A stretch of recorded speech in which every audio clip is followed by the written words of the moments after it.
Virus ये एक ऐसा चीज़ है जो ना तो कोई जीव है और ना ही कोई वस्तु। इसको हम दोनों के इंटरमीडिएट भी बोल सकते हैं, क्योंकि ये होस्ट सेल के अंदर तो एक जीव जैसा बिहेव करते हैं, लेकिन इसके पास जीव जैसा ना तो कोई सेल है और ना तो ये होस्ट सेल के बाहर कोई भी जीव जैसा बिहेव करते हैं। वायरसों में कोई भी सेल ना होने के कारण ये खुद से अपने रिप्रोडक्शन नहीं कर पाते, इसीलिए ये अपना होस्ट सेल को ढूंढ के उसको इन्फेक्ट करते हैं एंड अपना रिप्रोडक्शन प्रोसेस कंप्लीट करते हैं। सभी वायरसों में ये रिप्रोडक्शन करने के लिए एक जेनेटिक मटेरियल डीएनए या आरएनए मौजूद रहता है। रिप्रोडक्शन कंप्लीट होने के बाद सभी वायरस उस होस्ट सेल को मार के दूसरे सेल को इन्फेक्ट करने के लिए निकल जाते हैं। नोवेल कोरोना वायरस बस SARS-CoV-2 भी ऐसा ही एक वायरस है जो कि कोविड-19 बीमारी के लिए रिस्पॉन्सिबल है। इस वायरस के बाहरी सरफेस प्रोटीन स्पाइक से बना हुआ है एंड इसके अंदर सिर्फ रहता है RNA as a genetic material. Corona virus से आज की डेट में करीब 40 लाख लोग इन्फेक्ट हो चुके हैं एंड इससे 2.5 लाख से ज़्यादा लोगों की मौत हो चुकी है। आगे चल के ये नंबर शायद और भी ज़्यादा बढ़ेगा, लेकिन आखिर इतने तेज़ी से कोरोना वायरस ट्रांसमिट होते कैसे हैं? तो चलिए आज के इस वीडियो में हम पूरे डिटेल्स में जानेंगे कि कैसे कोरोना वायरस इंसानों को इतने तेज़ी से इन्फेक्ट कर पाते हैं और ये धीरे धीरे हमारे मौत की वजह बन जाते हैं।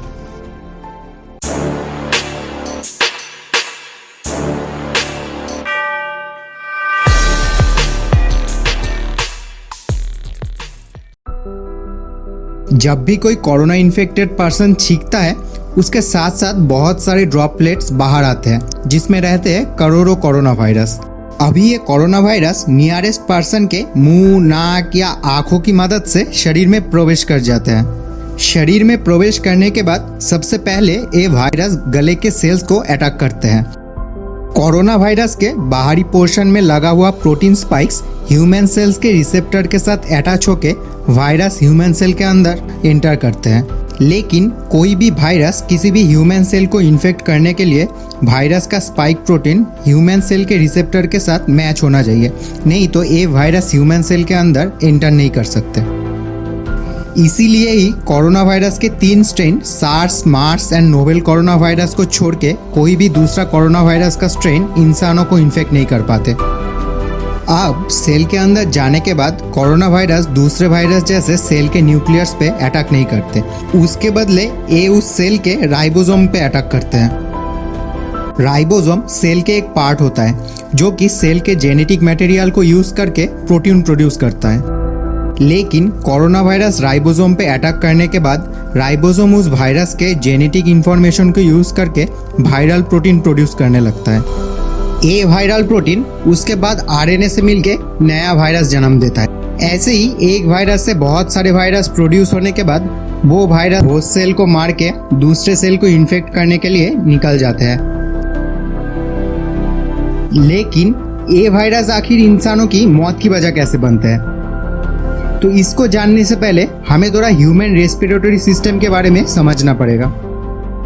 जब हम सांस लेते हैं तब ऑक्सीजन हमारी सांस नली यानी ट्रैकिया से होते हुए पहले लार्जर ट्यूब्स ब्रोंकी, उसके बाद उससे स्मॉलर ट्यूब्स ब्रोंक्यूल्स एंड सबसे आखिर में एक छोटा सा बैलून जैसा हिस्सा एल्वियोलाई में पहुंचता है। जब भी हम सांस को अंदर लेते हैं तब ये एल्वियोलाई बैलून जैसा फूल जाता है एंड इसी हाई प्रेशर से ऑक्सीजन कैपिलरीज के अंदर प्रवेश करता है एंड ब्लड के साथ मिक्स होके हमारे पूरे शरीर में फैल जाता है। ऑन दी अदर हैंड जब भी हम सांस को छोड़ते हैं तब ये एल्वियोलाइज अपनी जगह पे वापस लौट आते हैं एंड ये लो प्रेशर के कारण हमारे शरीर के ब्लड से कार्बन डाइऑक्साइड निकल जाता है। जब भी कोई foreign material like dust, bacteria, virus हमारे मुंह या नाक से हमारे शरीर के अंदर घुसने की कोशिश करते हैं तभी as a primary defence mechanism हमें खांसी होता है, हम छींकने लगते हैं एंड हमारे नाक या गले में म्यूकस यानी कि कफ जम जाता है। कोरोना वायरस हमारे शरीर में प्रवेश करके हमारे गले एंड रेस्पिरेटरी सिस्टम में फैलने लगता है और इसको रोकने के लिए हमारे शरीर लगातार ज़्यादा से ज़्यादा म्यूकस प्रोड्यूस करने लगता है। लेकिन ज़्यादा वायरस के संक्रमण से अगर एल्वियोलाई भी म्यूकस से भरना शुरू हो जाए तो उस कंडीशन को हम न्यूमोनिया बोलते हैं। एल्वियोलाई में फ्लूइड भर जाने के कारण एल्वियोलाई सांस लेने के लिए फूल नहीं पाता, जिससे पेशेंट को सांस लेने की तकलीफ होता है। इसको हम एस्थमा भी बोलते हैं, जो कि कोविड-19 बीमारी का मेजर सिम्टम है। कोरोना वायरस ऐसे ही हमारे पूरे रेस्पिरेटरी सिस्टम को इन्फेक्ट करता है। इससे सांस लेने की दिक्कत की वजह से अगर लोगों की मौत ना भी हो, फिर भी प्योर ऑक्सीजन युक्त ब्लड हमारे शरीर के सभी ऑर्गन्स में सही से ना पहुंचने की वजह से भी मल्टी ऑर्गन फेलियर से लोगों की मौत हो सकता है।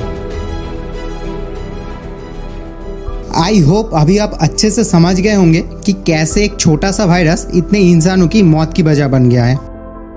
वीडियो पसंद आया हो तो वीडियो को लाइक करना एंड अपने दोस्तों के साथ शेयर करना ना भूलें। एंड आगे भी ऐसे ही वीडियो देखने के लिए चैनल को ज़रूर सब्सक्राइब करें।